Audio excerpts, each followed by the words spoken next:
The modern trend to customising motorcycles which traditionally were just commuters or sports tourists is extended right up to now, that where we've got bikes like this new Yamaha XSR900.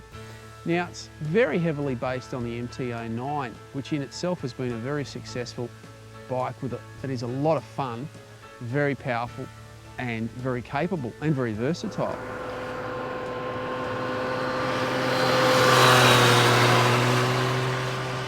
It's designed as a platform for you to start to customise.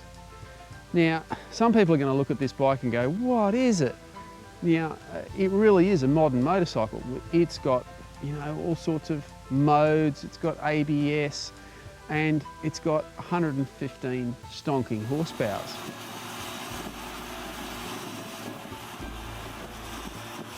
The three-cylinder engine is a little bit, unusual, I suppose, although Yamaha did build a range of three-cylinder motorcycles back in the day.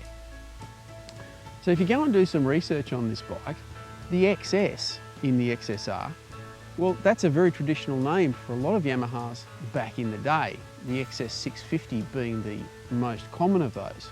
And the XS650 was a very interesting bike in that it was pretty well a copy of the British parallel twins of the day, but it became a bike which was heavily customised, became very, very popular, sold in big numbers over many years, and they're still out there today. Now, by making it an XSR, it's interesting too. If you drop the X off, you've got SR900, and of course the SR400 came back. Now, I don't know if that's a deliberate ploy, but it's all that play on the retro, on the old world, and yet this is a thoroughly modern motorcycle. Only the looks are retro.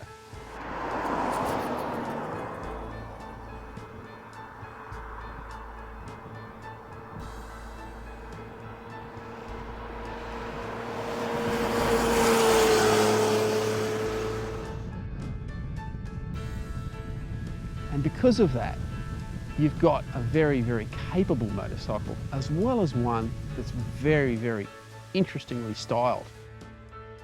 What I'd like to do with one of these bikes is do the steampunk customisation.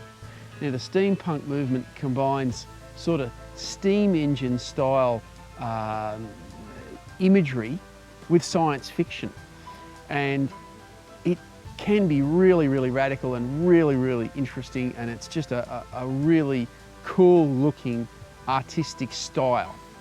And this bike screams to be steampunked.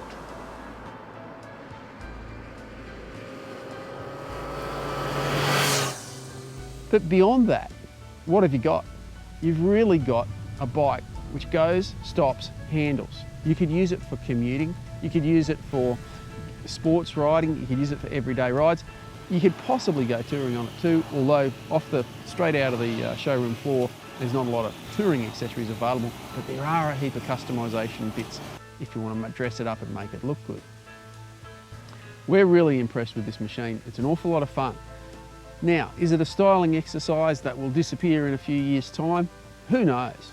We think it looks great. We think it'll still look great in 10 or 20 years when a lot of modern bikes don't look modern anymore.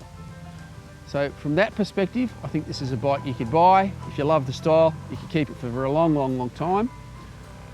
And if you're looking for a bike that's also very capable and not just retro, because when you think about it, most retro style bikes offer fairly pedestrian performance.